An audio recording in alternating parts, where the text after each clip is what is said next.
இன்னொரு அம்சம் கூட்டணி தொடர்பாக வரும்போது ஒரு காங்கிரஸ் திமுக கூட்டணி அப்படின்றது சட்டமன்ற தேர்தலிலிருந்து தொடருது. அதற்கு பிறகு கம்யூனிஸ்ட்டுகளும் மற்றவர்களும் அவங்களோட சேர்ந்து இயங்கினாங்க. உங்கள் கூட்டணி அப்படின்றது இந்த தேர்தல் தேதி அறிவிக்கிறதுக்கு சில வாரங்கள் சில நாட்களுக்கு முன்னாடி திடீரென்று புதிதாக உருவான ஒரு கூட்டணி. பிஜேபியை தம்பிதுரை அவர்கள் நாங்கள் என்ன பாவமாக செஞ்சோம் தூக்கி சுமக்கிறதுக்குன்னு விமர்சித்தார். நாடாளுமன்றத்திலேயே அன்வர் ராஜா போன்றவர்கள் கடுமையாக விமர்சித்தாங்க. இவ்வளோ விமர்சனம் செய்துட்டு நீங்கள் அந்த கூட்டணியை சேர்ந்தது அப்படின்றது நிறைய கண்டனங்களும் அது சார்ந்த விமர்சனமும் வந்துகிட்டு இருக்கு. அந்த கூட்டணி சரியான ஒன்று தானா? அதை பற்றி உங்கள் கருத்து என்ன?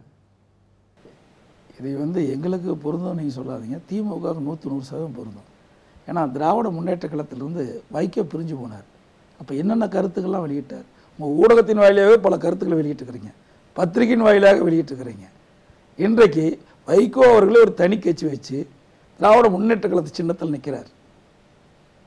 அப்படி என்று சொன்னால் யார் விமர்சனம் அதிகம் செய்திருக்கின்றார்கள், யாருடைய கூட்டணியில் அதிக விமர்சனம் செய்தவர்கள் இடம்பெற்றிருக்கார் என்பதை நாட்டு மக்களுக்கு தெரியும்.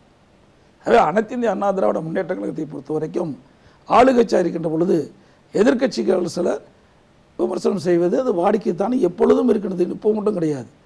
திராவிட முன்னேற்ற கழகத்தை விமர்சிக்கலையா? விமர்சகர்கள் அந்த கூட்டணியில் இருக்கணும் இல்லையா? ஏன் மிசா சட்டத்தை கொண்டாந்தாங்களா காங்கிரஸ்? இப்போ அவரோட தானே கூட்டணி அமைச்சிருக்கிறாங்க.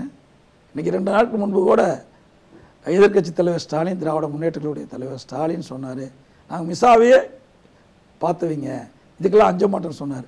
ஆக அப்படிப்பட்ட காங்கிரஸ் கட்சி தான் மிசா சட்டத்தை கொண்டாந்தது. அவர்களோடு இன்றைக்கு கூட்டு சேர்ந்து அந்த கட்சியை சேர்ந்தவர் ஒருவரை பிரதமராக ஆக்குன்னு சொல்லுகிற போது நாங்கள் கூட்டணி வச்சதில் என்ன தவறு? இல்லை, நீங்கள் காங்கிரஸோடு அவங்களுக்கு இருந்தது கடந்த கால முரண். அண்மையில் 2 ஆண்டுகளுக்குள்ளே அவங்களுக்கு எந்த நெருடலும் இல்லை. நீங்கள் தேர்தல் அறிவிக்கிறதுக்கு சில மாதம் முன்பு வரையிலும் ஒரு பிஜேபி மீதான விமர்சனங்களை பல்வேறு விஷயங்களில் வச்சிங்க. நிதி ஒதுக்குவது, கஜா புயலுக்கான நிவாரணம், நீட் விவகாரம், மேகதாது, இப்படி பல விஷயங்களில் விமர்சனங்களை நீங்கள் முன் வச்சிங்க.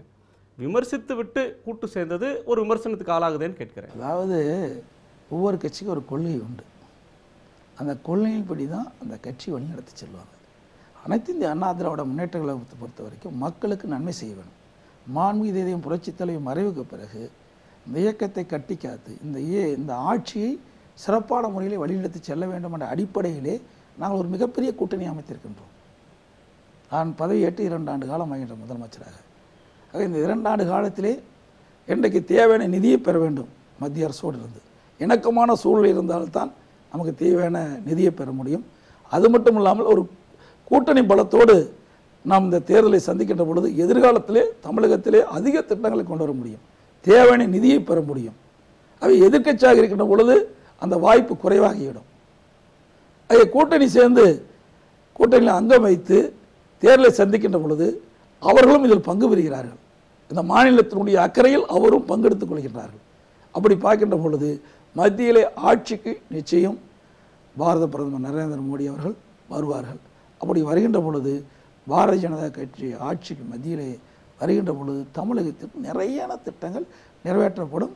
குறிப்பாக அதிகமான நிதி கிடைப்பதற்கு வாய்ப்பு அதிகமாக உள்ளது. அந்த அடிப்படையில் மத்திய அரசும் மாநில அரசும் ஒருமித்த கருத்தோடு செயல்பட்டால் தான் மாநிலத்துடைய வளர்ச்சி பிரகாசமாக இருக்கும். அந்த அடிப்படையிலே தான் நாங்கள் கூட்டணி அமைச்சு போட்டியிடுகிறோம். 5 ஆண்டுகளில் செய்யாததை இப்போ அடுத்த வர 5 ஆண்டுகளில் செஞ்சுருவாங்க அப்படின்னு சொல்கிறீங்களா? உங்கள் தேர்தல் அறிக்கையிலே கூட பணம் வர வேண்டியது வரல, அதை நாங்கள் வலியுறுத்தி பெறுவோம், மத்திய அரசாங்கம் தர வேண்டியதை தரலை, வலியுறுத்தி பெறுவோம், வலியுறுத்துவோம்ன்றது நிறைய இடங்கள் இடம்பெறுது. கடந்த நீட் விவகாரம், மேகதாது, நிதி பகிர்வு, ஜிஎஸ்டி இப்படியான விஷயங்களில் கடந்த 5 ஆண்டுகளில் பின்பற்றின அணுகுமுறையிலிருந்து வேற ஒரு அணுகுமுறையை மத்திய அரசாங்கம் பின்பற்றும் எதிர்காலத்தில் அப்படின்னு நீங்கள் நம்புறீங்களா? அதற்கு ஏதேனும் உத்தரவாதத்தை பிஜேபி தந்திருக்கா? அதாவது நான் தான் சொன்னேன், அப்போ எதிர்க்கட்சி 2வது நாங்கள் கூட்டணி கிடையாது. நீங்கள் இப்போ தான் சொன்னீங்க, இப்போ தான் கூட்டணி வச்சுருக்குது நீங்களே தான் சொன்னீங்க.